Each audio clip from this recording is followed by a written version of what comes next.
बिस्मिल्लाहिर्रहमानिर्रहीम। अस्सलाम वालेकुम डियर स्टूडेंट्स। प्रोफेसर जुहैब अपने नए लेक्चर के साथ आपके साथ है। स्टूडेंट्स, हमने अपने पिछले लेक्चर में प्रिंसिपल ऑफ वर्चुअल वर्क पढ़ा था अबाउट अ सिंगल पार्टिकल। अपने आज के लेक्चर में अब हम कंसिडर करेंगे प्रिंसिपल ऑफ वर्चुअल वर्क को for a set of particles. तो ये एक अलग से थ्योरम है। ये 4 थ्योरम है और दे आर वेरी इंपॉर्टेंट। आपने चारों को अच्छी तरह अगर आपने अच्छी तरह समझ लिया तो बाकी चारों को समझना इट्स वेरी इजी। स्टेटमेंट है कि a set of particles subject to workless constraints, बिल्कुल सेम वही चीज। वहां पे था सिंगल पार्टिकल, यहाँ पे है set of particles, right. Subject to workless constraints, ये भी कंडीशन वही वाली है जो हमने पिछले थ्योरम में पढ़ी थी।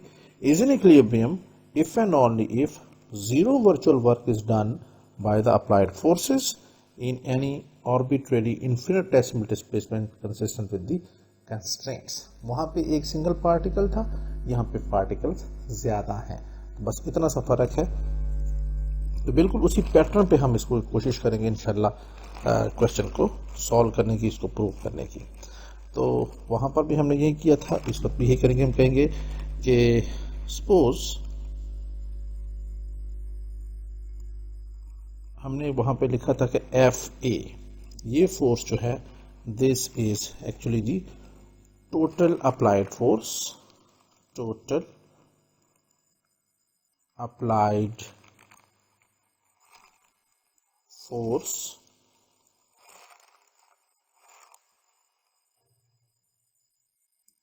Of the set of particles.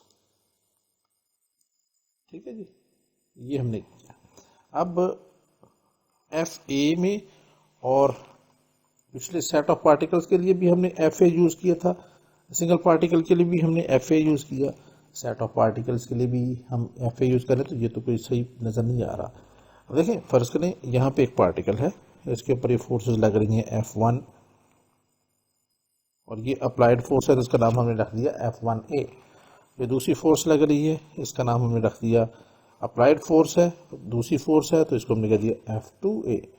इधर से एक और फोर्स लग रही है, इसका नाम रख दिया हमने F3A। सो ऑन चलते चलते हमने यहाँ पे पहुंचे तो इस फोर्स का नाम हमने रखा FNA। तो ये जो N है इसका मतलब है N is from 1 2 3 so on up to N, right. तो हम यहाँ पे क्या कह देते हैं, हम इसको लिख देते हैं FIA और I जो है that is actually from 1 to N। ठीक है जी, आई होप ये पॉइंट अब आपको क्लियर हो गया होगा। तो मैं इन चीजों को मिटा देता हूं।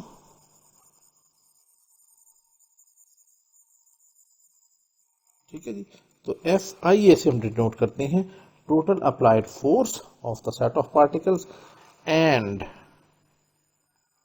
FIC ये हमारे पास क्या हो जाएगी, this will B total force of constraint, total force of constraints.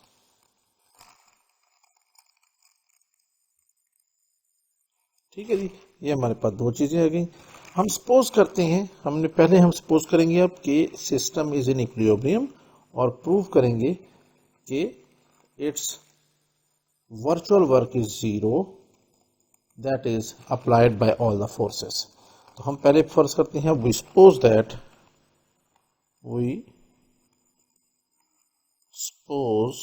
That the set of particles is in equilibrium। ठीक है जी, तो जब ये इक्विलिब्रियम में हुआ तो फिर इक्विलिब्रियम की डेफिनेशन क्या कहती है, therefore by definition of equilibrium, bye definition of equilibrium क्या होता है कि सारे फोर्सेस का सम किसके बराबर होना चाहिए, 0 के बराबर होना चाहिए। तो by definition of equilibrium f I a, ये सारी अप्लाइड फोर्सेस प्लस सारी कंस्ट्रेंट फोर्सेस, इन सब का sum should be equal to 0 होना चाहिए। इस इक्वेशन को हम कह देंगे this is our equation number 1 है। अब याद रखें कि यहाँ पे क्योंकि आई भी इसमें इन्वॉल्व है, तो हम इसको यूं लिखेंगे फिर एफ आई ए ये फोर्स प्लस एफ आई सी ये वाली फोर्स, और चूंकि आई इसमें इन्वॉल्व है तो हम यहाँ पे इन दोनों का समेशन ले लेंगे सिग्मा की शक्ल में, और यहाँ पे मेंशन करेंगे आई इज फ्रॉम 1 to n, और ये फोर्स सारी की सारी ये हो जाएगी 0 के बराबर। This is by definition of equilibrium. अब हमें साबित ये करना है कि इन सारी फोर्सेस में जो ये अप्लाइड फोर्सेस हैं, इनका सम जो है वो इसका वर्चुअल वर्क जो है दैट इज इक्वल टू 0 होता है। उसके लिए फिर हम क्या करेंगे, हम कहते हैं लेट डेल्टा आर आई, ये हम इस सिस्टम के अंदर क्या क्रिएट कर रहे हैं, वर्चुअल डिस्प्लेसमेंट क्रिएट कर रहे हैं जो बहुत कम है, बहुत छोटा डिस्प्लेसमेंट है, इसलिए इसको हम कहेंगे let R I be an infinitesimal displacement. Infinitesimal यानी बहुत ही लामुतनाही किस्म का छोटा, infinitesimal displacement.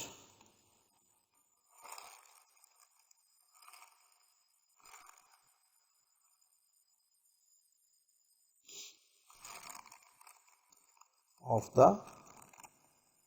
set of particles, और साथ में क्या शर्त है, which should be consistent with the constraint। पिछले 2 आर्टिकल्स में, लेक्चर्स में ये कंस्ट्रेंट के ऊपर काफ़ी बात हो चुकी है।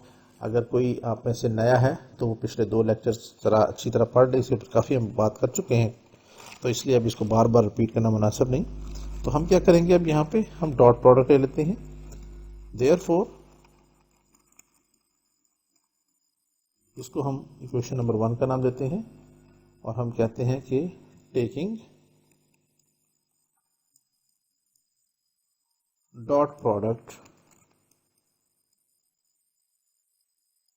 of equation number 1 with delta r I, तो फिर क्या हो जाएगा, summation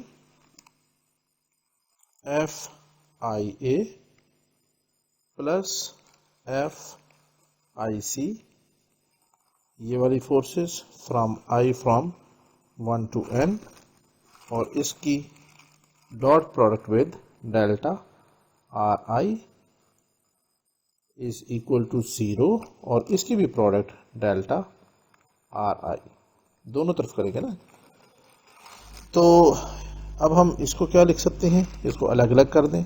दिस इंप्लाइज समेशन, पहले एफ आई इस फोर्स, पहली अप्लाइड फोर्सेस के सम एफ आई ए, इसका डॉट प्रोडक्ट डेल्टा आर आई के साथ, ये हमने पहले लिखा, प्लस फिर constraint forces F I C, इसका dot product with delta are I, bracket close, and I is from 1 to n, और राइट साइड पे जब 0 से मल्टीप्लाई करेंगे तो ये सारी चीज 0 हो जाएगी। अब इन दोनों को हम अलग अलग भी लिख सकते हैं, अलग अलग कर लें इसको समेशन की शक्ल में, तो ये हो जाएगा समेशन एफ आई ए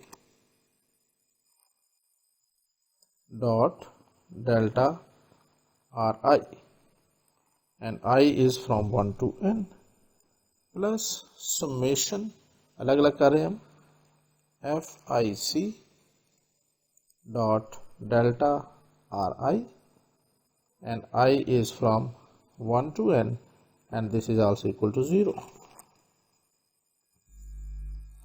तो इसमें हम कह देते हैं this is our equation number 2 है। अब हमारे पास गिवन कंडीशन बड़ी इंपॉर्टेंट दी हुई है कि set of particle is subject to workless constraints, यानी ये जो वर्क कंस्ट्रेंट फोर्सेस हैं ये वर्कलेस हैं, ये कोई वर्क क्रिएट नहीं करती हैं। दूसरे लफ्जों में इनका वर्क डन 0 के बराबर है। तो हम कहेंगे सिंस द कंस्ट्रेंट इज वर्कलेस, ये एक्चुअली क्या है, ये हमने मल्टीप्लाई जो किया है ये वर्क की डेफिनेशन है, ठीक है। ये वर्क की डेफिनेशन है कि वर्क होता है फोर्स, और जो वर्क क्या होता है ये आपको ये मैं बता देता हूँ। वर्क यही होता है ना कि सेट ऑफ पार्टिकल, कोई एक बॉडी है, ऑब्जेक्ट है, यहाँ पे इसको फोर्स लग रही है F, और उसके अंदर कोई भी फोर्स लगाने के बाद उसकी पोजीशन ये बन जाती है। तो इसने एक्चुअल में क्या किया, यहाँ से ये डेल्टा डिस्टेंस इसने तय किया, तो force multiply by this force का डॉट प्रोडक्ट इस डिस्टेंस के साथ जो कि R है इस केस में, ये हमारे पास वर्क डन के बराबर होता है।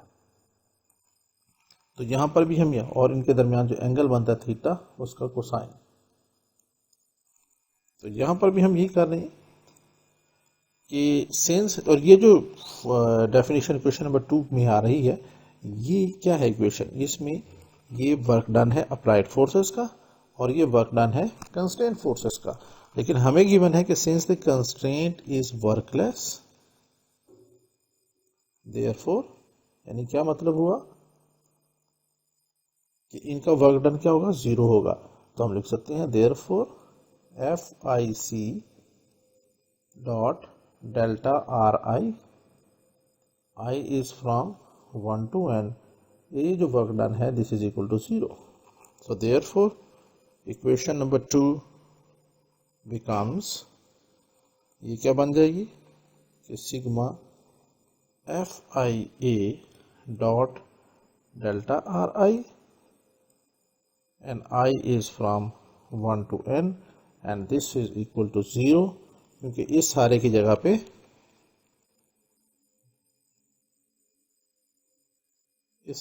पे ये 0 हो गया है।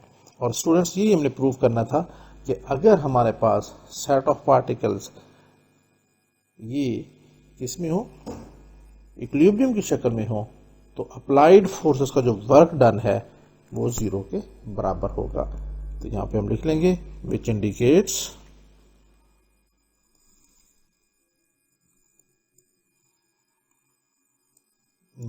that work done, sorry virtual work done हम लिखेंगे, क्योंकि ये वर्चुअल वर्क है। तो हम इसको थोड़ा सा मिटा के दोबारा लेते हैं, ये virtual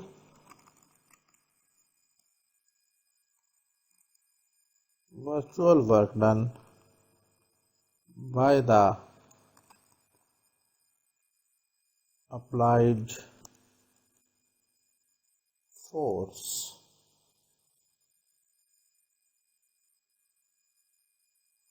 of a set of particles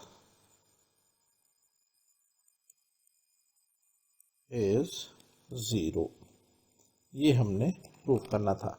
अब हमने इसका कॉन्वर्स भी प्रूव करना है, क्योंकि इसके अंदर ये स्टेटमेंट में लिखा हुआ है ये वाला जुमला कि इफ एंड ओनली इफ का मतलब क्या होता है कि इसका कॉन्वर्स भी हमने प्रूव करना है दोनों सूरतों में। यानी अगर इक्विलिब्रियम होगी फोर्सेस तो वर्चुअल वर्क 0 होगा, और अगर वर्चुअल वर्क 0 है तो वो सिस्टम डेफिनेटली इक्विलिब्रियम में होगा। तो अब हमने प्रूव ये करना है कॉन्वर्सली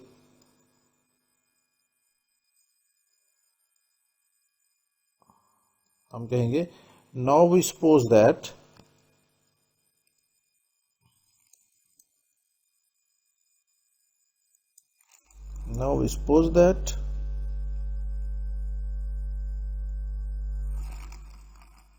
the virtual work done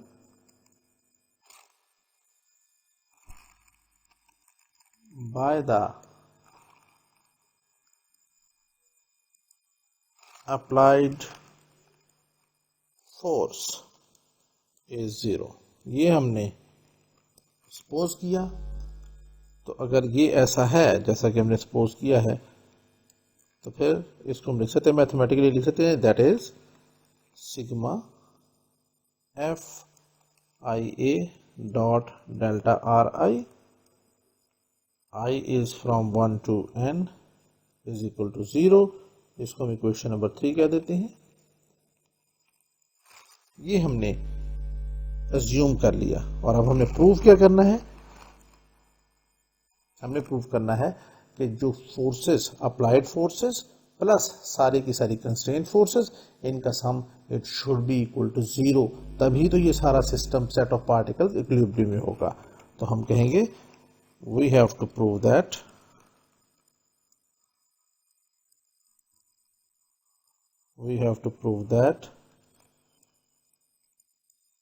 the set of particles is in equilibrium। तो मैथमेटिकली फिर हमें क्या प्रूव करना पड़ेगा, दैट इज हमें प्रूव करना ये पड़ेगा कि f I A dot delta are i plus F I C dot delta are i, इन सारी फोर्सेस का sum from 1 to n it should be equal to 0। ये हमने प्रूव करना है। अब ये इसके लिए हम फिर वही कंडीशन लिखेंगे, since the constraint is workless, therefore,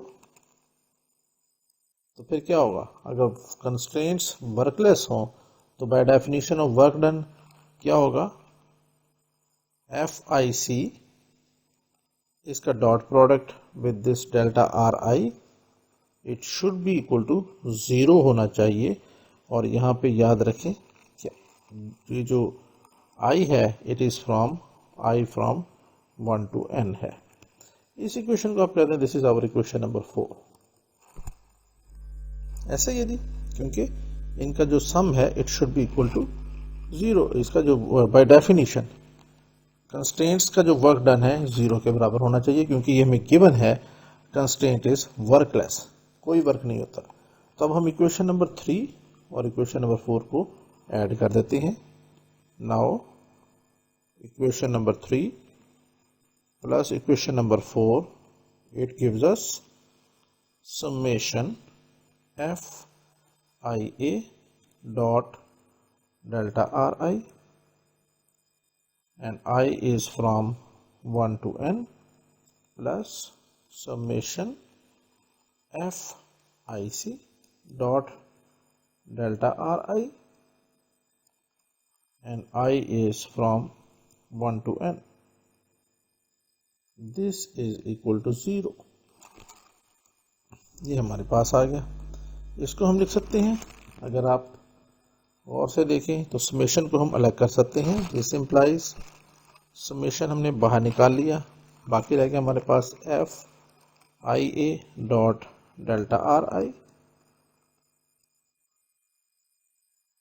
plus F I C dot delta are I, I is from 1 to n and this is again equal to 0।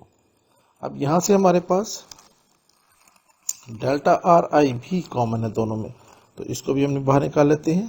This will be equal to summation F I A plus F I C dot delta are I, and I is from 1 to n and this is equal to 0।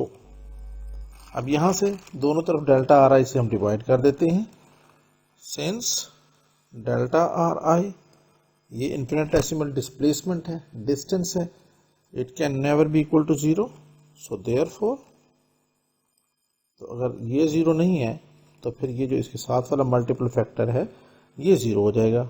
Sigma F I A plus F I C and I is from 1 to n is equal to 0।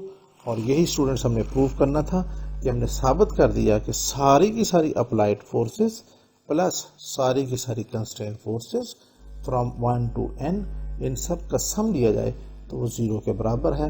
और 0 के बराबर होने का मतलब ये हुआ कि these forces fulfill the definition of equilibrium, यानी ये 0 के बराबर होना चाहिए था। सो फिर यहाँ पे हम लिख देंगे which shows that the set of particles